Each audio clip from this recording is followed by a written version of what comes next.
Hello, my name's Elijah Wells, and today's review is Olivia Wilde's new movie, Don't Worry Darling. A movie follows a couple, being Alice, played by Florence Pugh, and Jack, played by One Direction's Harry Styles, as they live a very typical 1950s suburban life, as in Jack goes to work in what's never really described at all, or just kept very vague. And Alice is a very stereotypical 1950s housewife until she does notice like some strange happenings happening around the suburbs, like like one of her friends that became more and more mentally unwell, suddenly commit suicide, and much of the town seemingly doesn't acknowledge it and goes out of their way to ostracize her. So she must find out why this is all happening and bring down the people who are responsible for it, and of course finding out who's in control of everything and bring down the man in charge, who is Frank, played by Chris Pine, and bring him down. If I'm being like a little bit honest, like I think the overall development and production and the promotion of the movie is like way more like interesting than the movie itself. Like I think the first thing that got on people's radar that Charlotte Buff was fired from production over just poor behavior on set, and was allegedly recast by Harry Styles. And there was like, a lot of fights that were happening on set, apparently, again with Olivia Wilde, Florence Pugh, and much of the cast and crew that allegedly did not get along. It was less Singing in the Rain and more an episode of EastEnders, if I think about it, like a little too much. Even when it got to the film's premiere at the Venice Film Festival, there was Florence Pugh says she's not going to do any press tours for the movie until she does at the end. There's Harry Styles allegedly spitting at Chris Pine during the standing ovation, and he kind of joked about it. And apparently much of the cast and director appear to be not happy during taking questions from paparazzis and reporters. All in all, I just kind of get the sense that this is not not something that everyone's really happy to be involved in. Like I can get the impression that it's a bit of a nightmarish film to be on. So like I think something might have happened. Maybe some Rashomon effects may have happened, but of course, in my opinion, I'm not sure if everyone is telling the truth of what's happening, like what caused the conflicts and all that. However, I do like the movie's soundtrack, which again largely consists of like old-timey 1950s music. Like one of the examples being the all-time classic "Life Could Be Dream," a song that's recently made more famous with a wholesome video about monkeys doing monkeys activities. Like it's been going on YouTube a little bit, and also I again really like the costuming work in the movie. The set decoration is absolutely gorgeous in this movie, as even though it's set in this weird little 1950s suburban town. It's like a company town, like Booneyville from Birmingham, England, where it's owned by Cadbury's. But here, what adds to the mystery of this town is like you don't even know what the company really does. It does complex materials or weapons, maybe. Again, I really like the fact that they really kept it a complete mystery. Like, you know, a little bit of it, but I think it's just become so vague that you can't make out what it is. Like, complex materials. Could it be like clothes or something, or chemicals or something? Like, it's just something I really like about these thriller movies. Like, it endlessly leaves a lot of questions unanswered. And of course, the movie's cinematography is absolutely gorgeous, particularly when Alice walks through the desert and goes up to the headquarters building. Like, that is a very gorgeously shot film, including like other scenes, like the parties, like the giant party scene. Like, I really liked how extravagant it was all shot and how it was all designed as well. And also, I'm also commenting on some performances as well, like Florence Pugh's character. She is really great in the movie, as so is Chris Pine, who are both brilliant in the movie. Chris Pine, whose character is allegedly inspired by the right-wing commentator Jordan Peterson, whose recent claim to fame is having the most stupid feud with Elliot Page.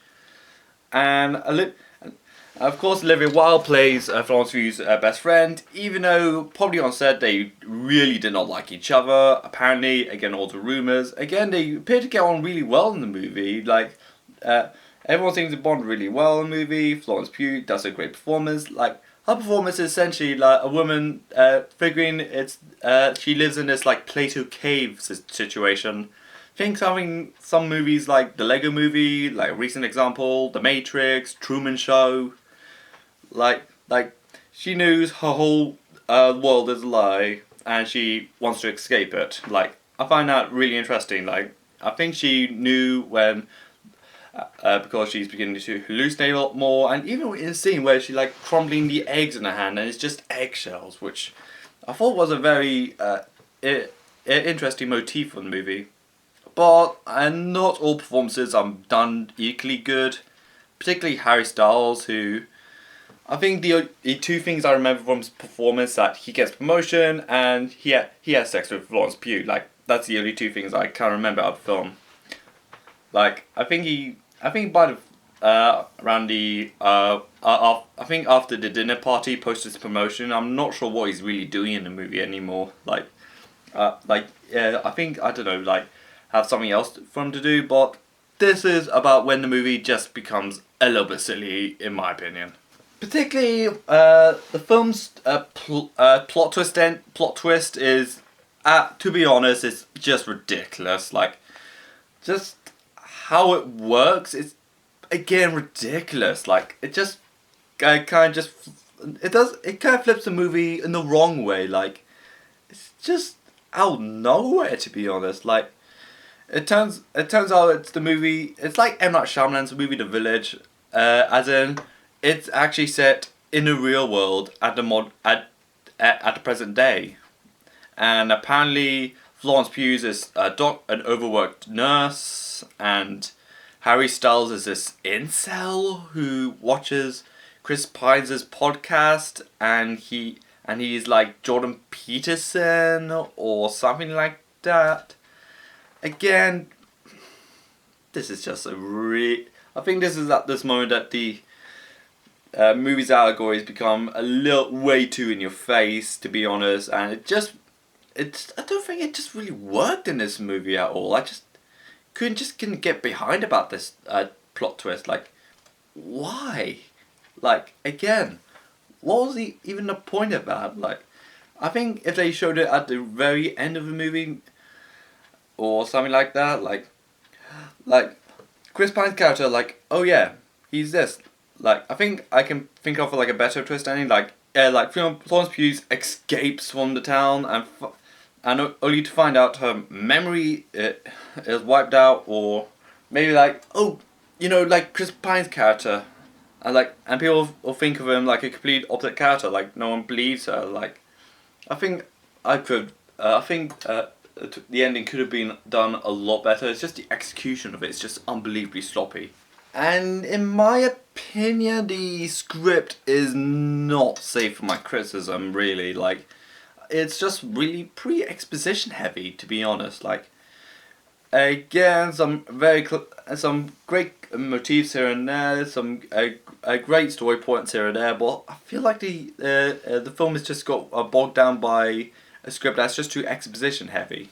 Even though we've seen the concept of a world is a lie a good amount of time, and being the Plato Caves allegory, again, this is a very strong concept, a very decent concept. I think the world building is definitely its strongest aspects, and the way the world of this of the Victory project looks, and of course how everything is ran around there. But I think the movie just fell apart with its really stupid twist ending. The script just became way too exposition heavy, and a third act that just decided to be a movie, an action movie for some reason.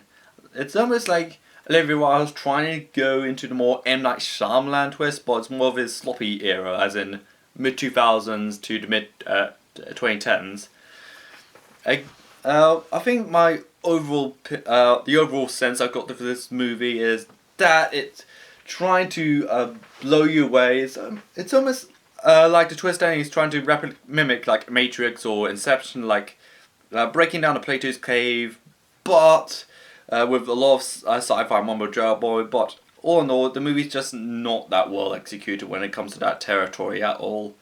And Harry Styles, like, I think he's just when it comes to the third act of the movie, he's just kind of there, to be honest. Like, he didn't have that much of a purpose from now on, except for the pretty weird twist ending. And the performances, again, from much of the supporting cast is great, but all in all, I feel like this movie could have been done a lot better if there was like a director's cut or an extended cut, because I feel like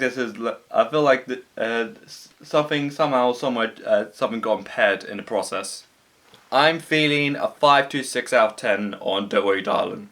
So, what do you think of Don't Worry Darling? Like this video, subscribe to my channel, follow me on Twitter and Instagram, comment below what you think about the movie, and this is Elijah Wells. Bye!